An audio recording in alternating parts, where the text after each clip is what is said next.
How many of y'all have heard of this, the latest case in Atlanta with the fire chief? Yeah. And how many of y'all heard about the situation in Houston with the pastors and the subpoenas? And have you heard of some of the court cases of florists and same-sex weddings or photographers? And I'm bringing this up, not that I'm going to discuss these cases, but when these cases come up, what happens is that people begin to talk about, well, are these cases happening because of the law or because of what's happening there? Or is there a bias against Christians? Or, as I would call it, Christianophobia. And I found this little cartoon. I don't know if you can see it really clearly, but I'll read it for you. Guy, cross on his chest, says, I don't like your kind. Know why? Oh, just a little book called the Bible. You're evil. God hates you. I hate you. You don't deserve rights. Hits him with the Bible. Stop that. Zones. I'm a victim of oppression. Now, you'll find statements like this, and this is an argument that's out there. Christians don't have to deal with oppression or bigotry or problems. All Christians have to do is stop oppressing others. Notice that the guy in the pink shirt, he's just minding his own business. Doesn't have, he's evidently doesn't have anything against the guy with the cross on the shirt. Minds his own business, and then the guy comes up, preaches at him, hits him with the Bible, and only when the guy tells him to stop, then he says, I'm a victim of oppression. That's how some people look at Christianophobia. I want to see, is this an accurate image? Are there, first, let's just state that there are Christians who sometimes look for anything to be offended by. So let me just say that, to say that this never happens, of course, there's nothing that never happens. But is this what's typically happening when we talk about Christianophobia? That's where I want to go. So I'm going to refer back to this little cartoon because this is an image that some people use in order to understand Christianophobia. What I want to first then look at is, okay, is there animosity towards Christians? There's only a few people who are a little bit upset, or maybe it's more than a few people.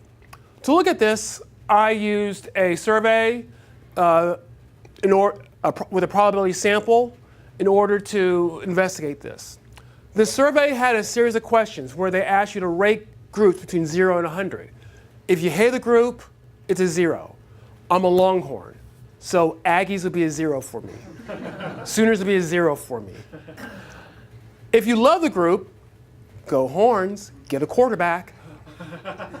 100. Okay? They asked a lot of different groups, several religious groups, and a few racial groups.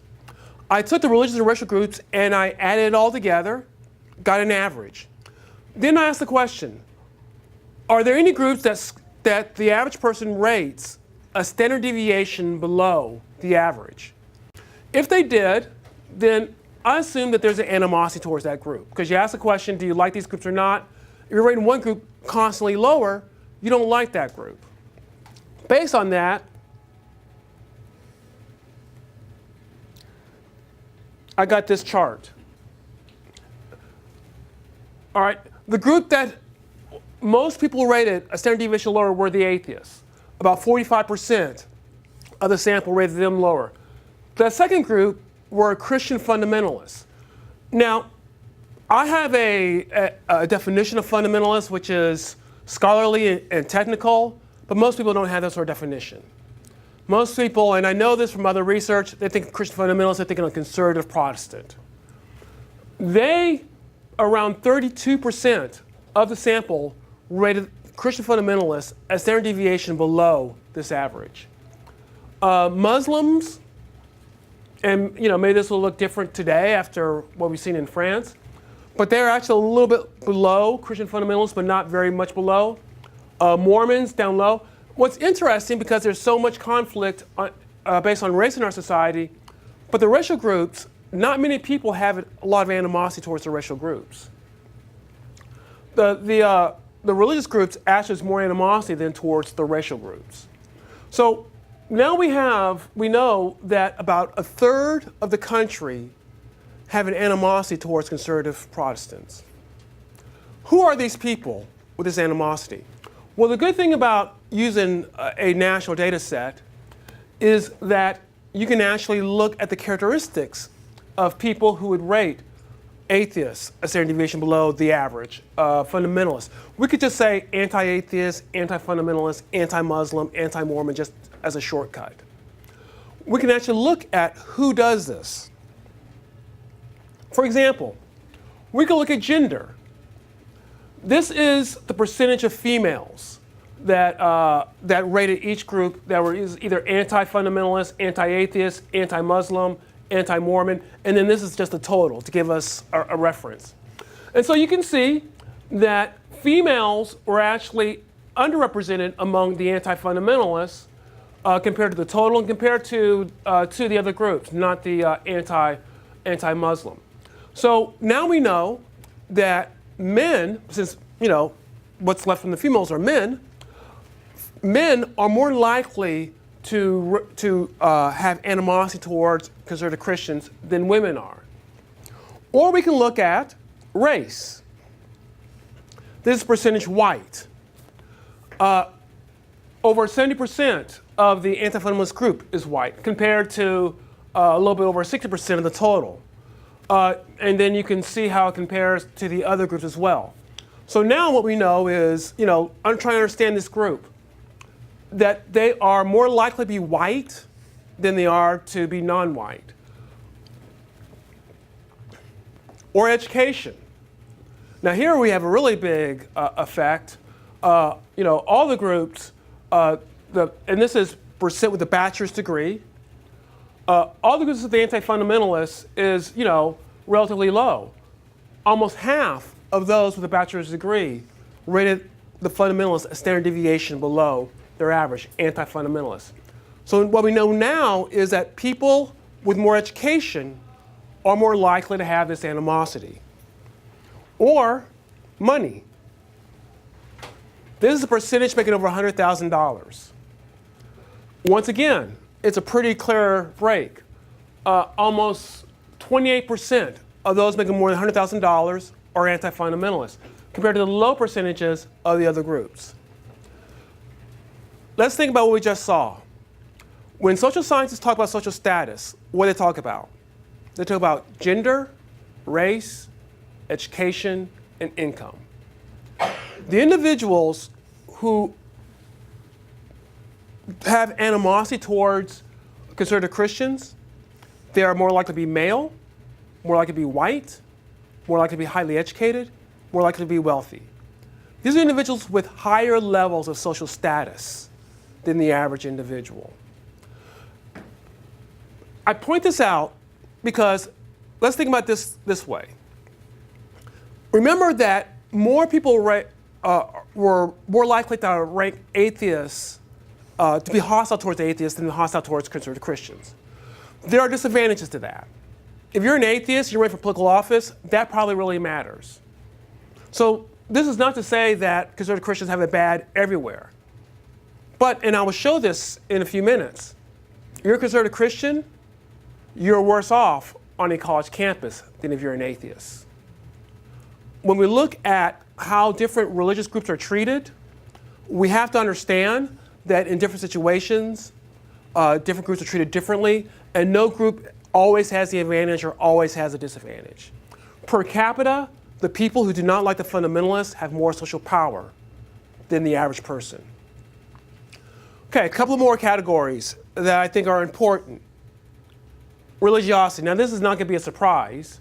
This is a percentage born again, and under 15% of the anti-fundamentalists are born again Christians, whereas you can see with the anti-atheist, anti-Muslim, anti-Mormon, it's much higher. So when it comes to Christian religiosity, no surprise that anti-fundamentalists are less likely to be religious. And political affinity, this is not that surprising either. People talk about liberal bias, progressives. Do they not like conservative Christians? Evidently so. you can see that about 20% of, this is percent conservative, 20%, a little bit more than 20% of the anti-fundamentalists are conservative compared to the other groups and compared to our total. Now, these are not status measures, but they're going to help us to look at groups that we would think would have a high percentage of anti-fundamentalists in them. So, when we're thinking about animosities, now this is just general animosity, all right? General animosity towards conservative Christians. We know that first, it is not something that's insignificant. When almost a third of the population has it, that's not insignificant. And second, those who have it tend to have higher social status, tend to be less religious, are more likely to be progressive.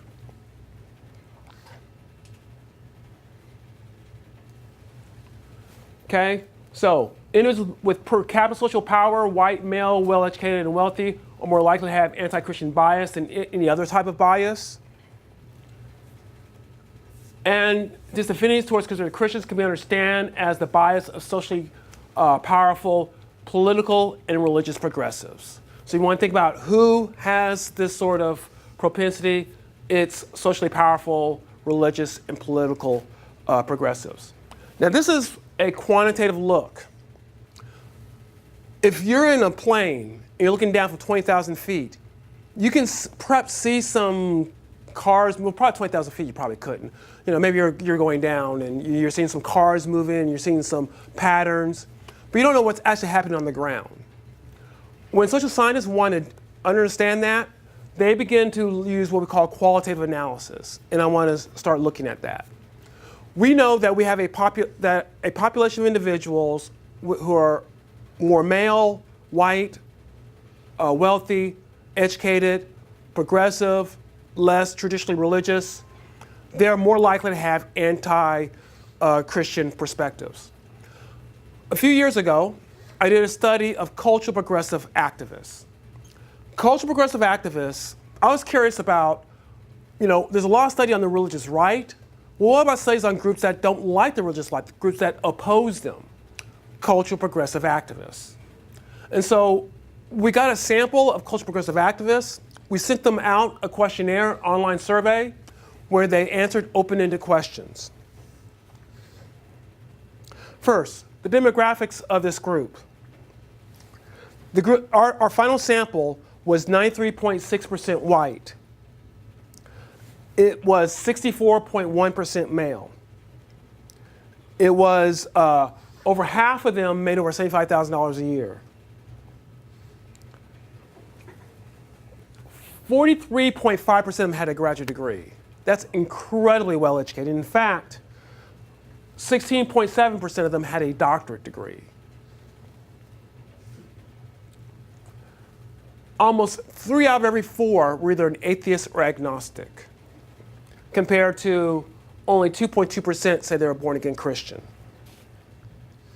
So what we have here is a highly white, highly male, wealthy, highly educated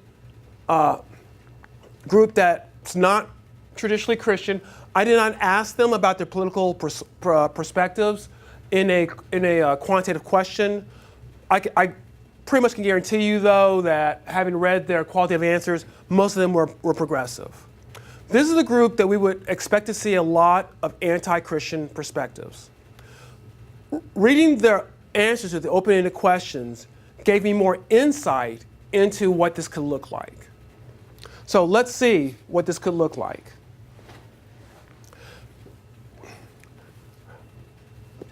A lot of this research comes in this book, So Many Christians, So Few Lions.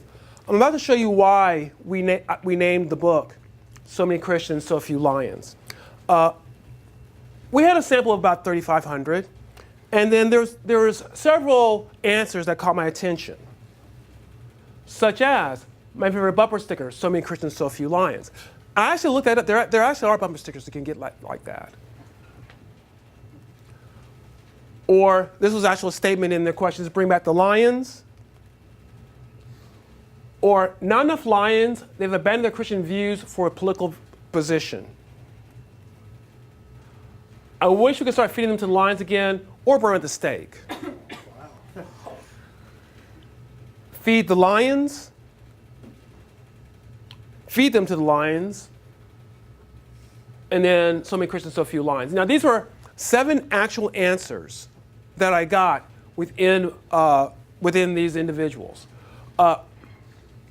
Some people would say, well, they don't literally want Christians to, lions to have Christian dinner. They don't. They're just. It's a joke. It's hyperbole. And so I thought, well, okay. What if I did a survey of a church? What if I did a survey of Lake Point Church? And we had these open-ended questions. And out of that, we had things such as, my favorite bumper sticker, so many Jews, so few ovens. Fill the ovens. Put them in the ovens. I'm guessing that a lot of people would say that may be hyperbole, but it's also anti-Semitism. So, but you only had a few. Well, there were more. Now, trust me, I'm not showing you all that I have. I put more in the book, and you can see them throughout. But these are some of the quotes that I was reading as I was reading their answers. Quotes such as, I want them all to die in a fire. Churches and houses of religion should be designated as nuclear test zones. Kill them all, let their gods sort them out. Wow. Would like to give them all a frontal lobotomy. Line them up and shoot them. The only good Christian is the dead Christian. Now, actually, that's obviously a rip from The Only Good Indian is the Dead Indian, but actually that's not even completely accurate, but we know what the sentiment is. There are more. I could have put more. We could spend a lot more time looking at some of these comments. I think you get the gist of some of these comments. When I define Christianophobia as an unreasonable fear or hatred, unless we think it's reasonable to joke about feeding people to lions and talking about killing people, then I think we can see that there is an unreasonableness to at least some of the animosity that some of these individuals perceive. Now, there's a lot of different aspects of this. I just want to show you a couple of them. Looking at some of the hatred and fear, along the whole idea of Christianophobia being about hatred and fear. For example, this person says, I believe they are the definition of evil. Now, think about this. This person is talking about conservative Christians who probably don't vote the way he wants them to vote or she wants them to vote. Probably have a lifestyle. Maybe some of them are a little abrasive. Maybe some of them try to shove the Bible down their throats a little bit. I've known some Christians who I'd say, please don't tell me when you're a Christian. I mean, we've all met those people. Definition of evil?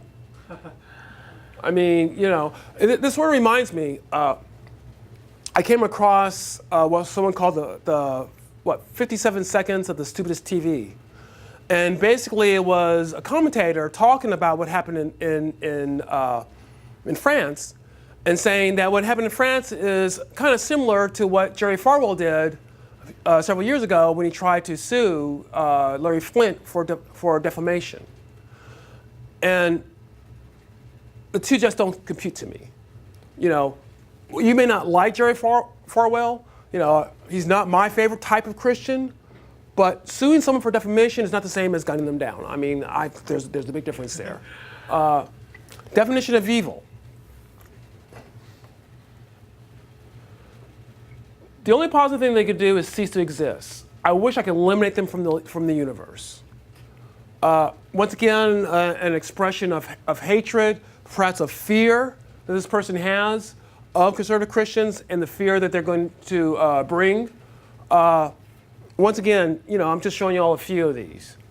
If I kept showing you, you'll get depressed. And I don't, then you do bad in your classes and you blame me. That wouldn't be good. Now, this one's interesting. They, along with the Muslim fundamentalists, represent the single greatest threat to the survival of the human species. Now, think about that for a second. Whether, once again, some Christians do some things, and I understand some people don't like what conservative Christians stand for. That's a given. As opposed to Muslims who right now are killing people. So sort of lumped all in together. Those who preach Armageddon and see it as a necessary event to achieve their desires and are not to be trusted with the reins of power, especially in the nuclear capable state. So evidently, if Christians get their hands on nuclear weapons, they're going to blow up the world. Actually, all of our presidents have been Christians, and the world's still here. So there's, but once again, an unreasonable hatred, fear that permeates among many of my respondents. And in the book, I sort of document how I, who we call Christianophobic, and look at that. And what's also interesting is stereotypes, stereotypical images. For example, I find this one really fascinating. I've told Christian friends, not Christian rights, my beliefs, and they don't say a whole lot. They seem respectful of my feelings to my face, but probably talk about me behind my back, or if they're really faithful, probably believe I'm going to hell.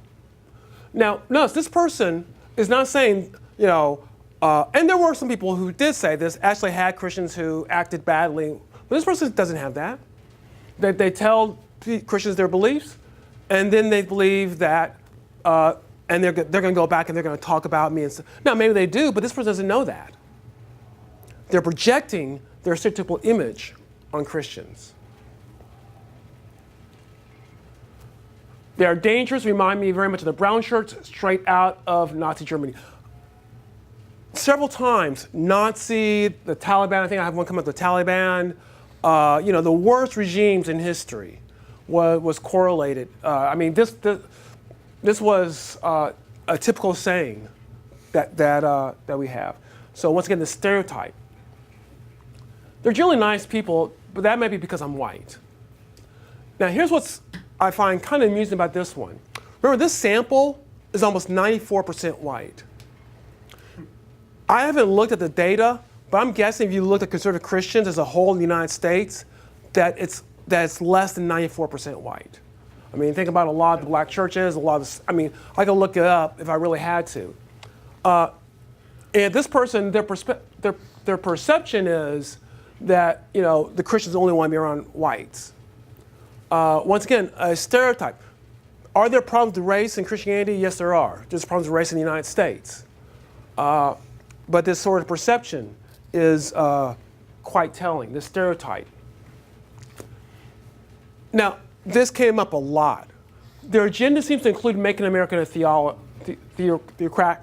theocracy, which frightens me, as it would take us back to the Dark Ages politically, culturally, educationally, and morally.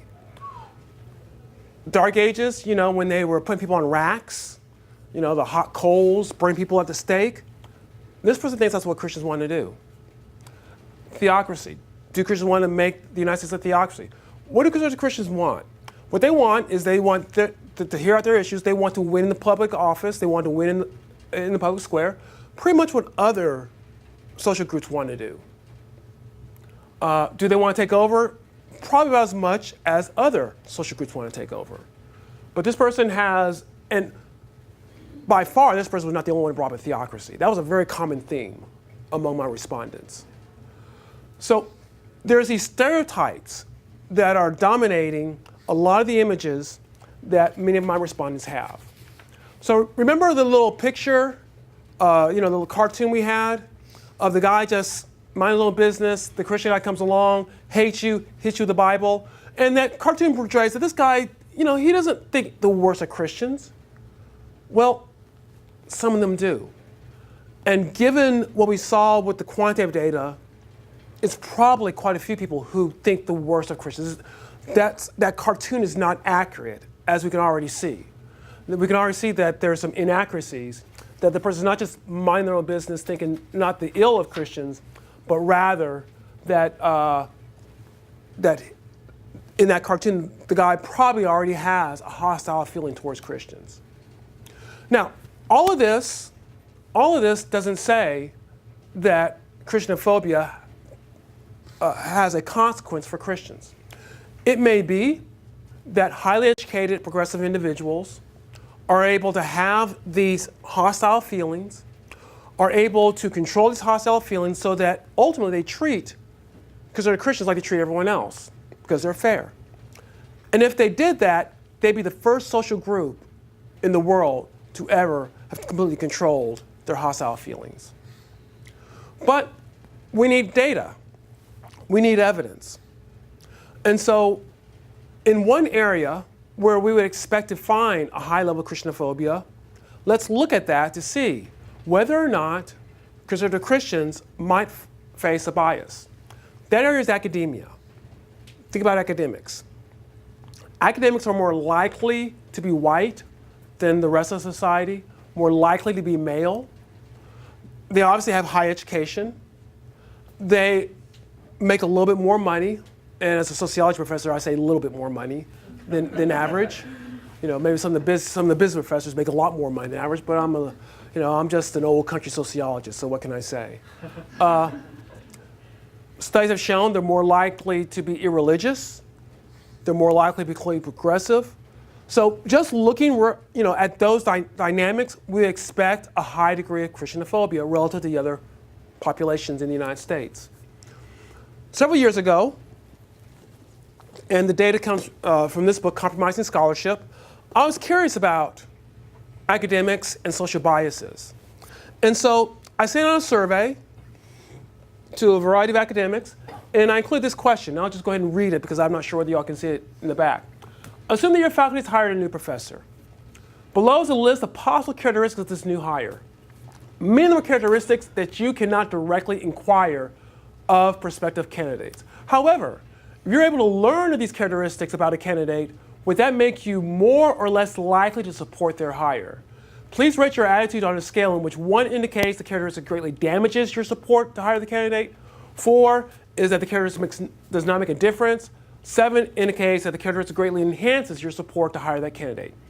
If you do not understand the characteristics, please indicate such with non-applicable. So if I've asked you about something, I don't know what this person is, what that is, they could opt out. These are a variety of the different social groups I asked about. So political groups, Democrats, Republican, Green Party, Libertarian, Communist Party, National Rifle Association, ACLU, sexuality, heterosexual, homosexual, bisexual, transgendered, religion, atheist, Mormon, fundamentalist, evangelical, mainline, Catholic, Muslim, Jewish. I threw in vegetarian hunter. I thought that would be kind of cool.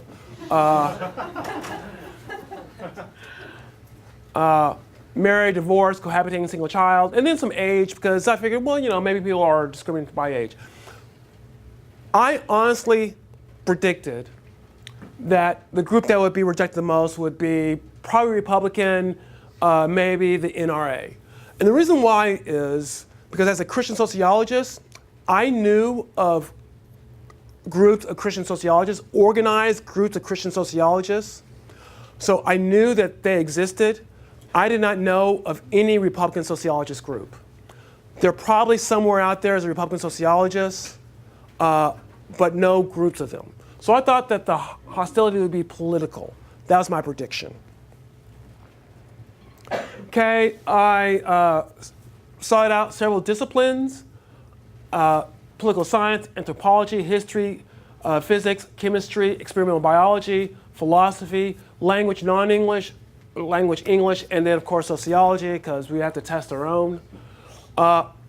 In the book, I break down by discipline. I'm not going to do that here today, just for the sake of time, just to give you a general sense of my findings. But sent the survey out to all these different disciplines, got the data back. Okay, I'm only going to look at the fundamentalists, evangelicals, NRA members, Republicans, Muslims, and atheists, because I think that this can tell the story.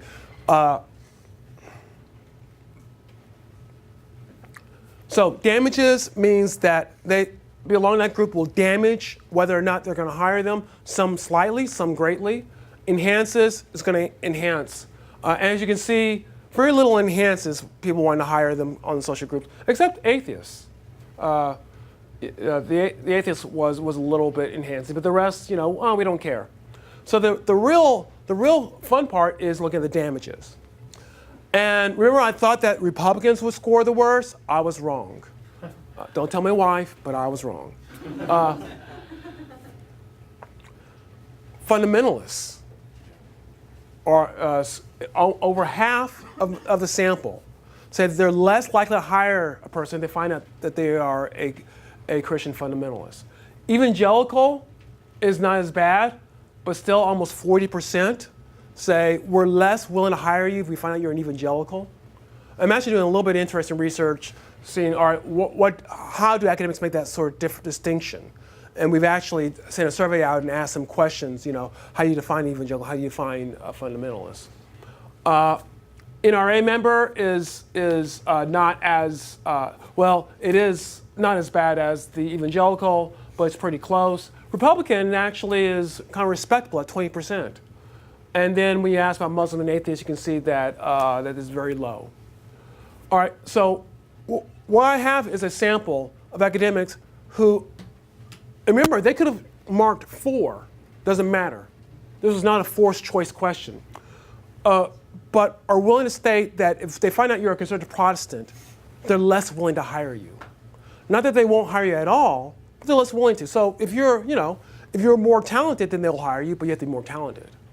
It's not unlike what African Americans have felt for a long time, that we could get a job, but we have to be better than the white guy. Well, in academia, the conservative Protestant is the African American.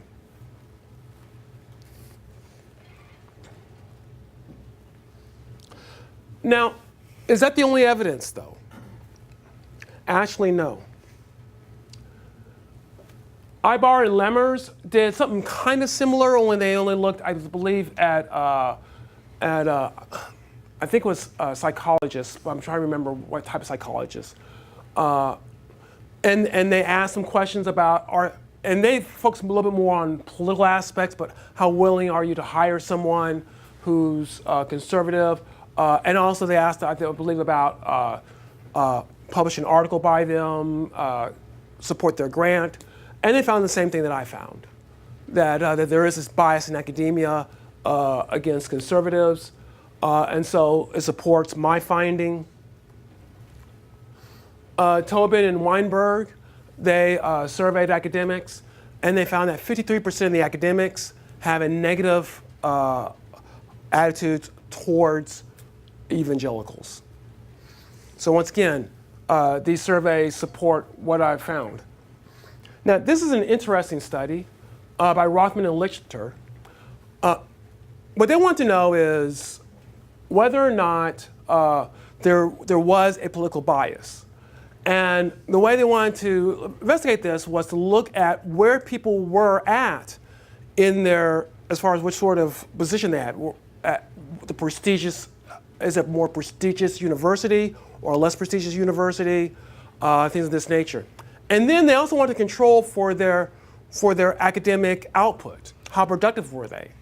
In other words, maybe it's because conservatives don't do as well because they're less productive. Well, when they did that, when they controlled for the productivity of the academic, what they found was that if you were a economic conservative, it really didn't matter. If you were, I think, a foreign policy conservative, it really didn't matter. If you were a social conservative, then you would be placed in a lower prestigious institution. So now what's social conservative? Usually those are issues of what? Abortion, homosexuality, stem cell research. They're the sort of issues that, if you think about it, are probably what drives Christians towards conservatism. I have a lot of Christian friends who are very progressive on a lot of other issues, but not on social issues. And so while they're not testing for religion, I find that their study is very useful for showing that it's not just a survey and attitudes, there's actual real world consequences to these attitudes. And then I want to bring up the Mike Adams case. You may or may not have heard of this case. He's a criminology professor going up for a full professor. He had tenure, he's going for a full professor. Evidently he's done some writings that some of the other, well, back up a little bit. He was an atheist who converted to Christianity. Okay? So they hired him as an atheist, now he's a Christian. He goes up for full professor. They deny him full professorship, and he finds out that it's because of his writings and his faith. He sues them, and I believe last year he won. I think it was last year, or either last year or the year before. He won the lawsuit. So he showed that there was a bias against his faith. Now, I bring up this case not because it's the only, it's the only case there is. I know of other cases that I'm not privy to tell people because things were decided behind the scenes. This one, though, is a public case. It's an anecdotal case. By itself, it doesn't mean that there's a bias. But in conjunction with all this other evidence, it means that we have problems. Think about this for a second. If we had this sort of evidence for concerning blacks or homosexuals or women, what would we be thinking? For example, what if we had surveys that showed that academics were less willing to hire people because they were black or because they were homosexual or because they were female? And we had data that showed that if you're black or homosexual or female, you're going to be in a lower status position. And we actually had some cases where the person was shown that this bias occurred. Academics would say, slam dunk, we have bias against that group.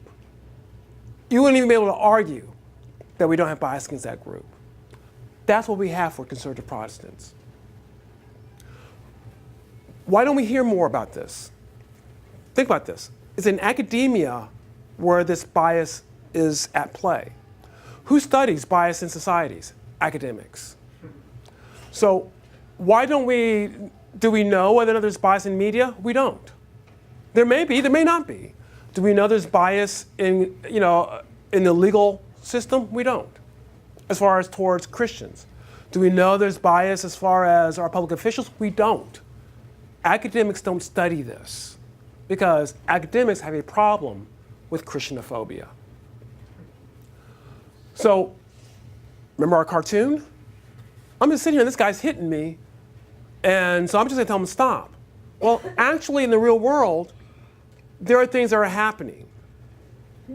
This is not a clear-cut case of the person just sitting there minding their own business.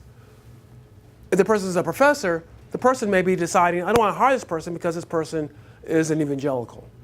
Or this person better really be good because this person is an evangelical. Another anecdotal case. When I was finishing up my doctorate degree, I got an adjunct job. And when you're an adjunct, basically, they want you to teach a bunch of classes because they don't have to pay you worth spit. So I was teaching 4 classes a semester. One semester I had 2 intro to sociology courses, a race and ethnicity course, and a sociology religion course. Found out later that because I didn't come and say, hey, I'm a Christian, but everyone knew I was a Christian. I mean, I was open about it, just trying not to be obnoxious about it. Found out later that some of the professors were concerned about me teaching the sociology of religion course because he's a Christian, and therefore he's probably going to be biased. Now, everyone is biased. So am I biased? Yes. But I noted that they weren't concerned about me teaching a race and ethnicity course because, you know what, I'm kind of black. That could bias me. I've yet to hear professors complain about an atheist teaching a sociology religion course because, they could be biased as well. So these are sort of attitudes that are in academia, which I think are tied back to Christianophobia.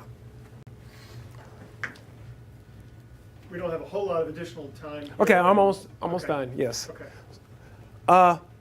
Just in conclusion, those with Christianophobia have more social power than others.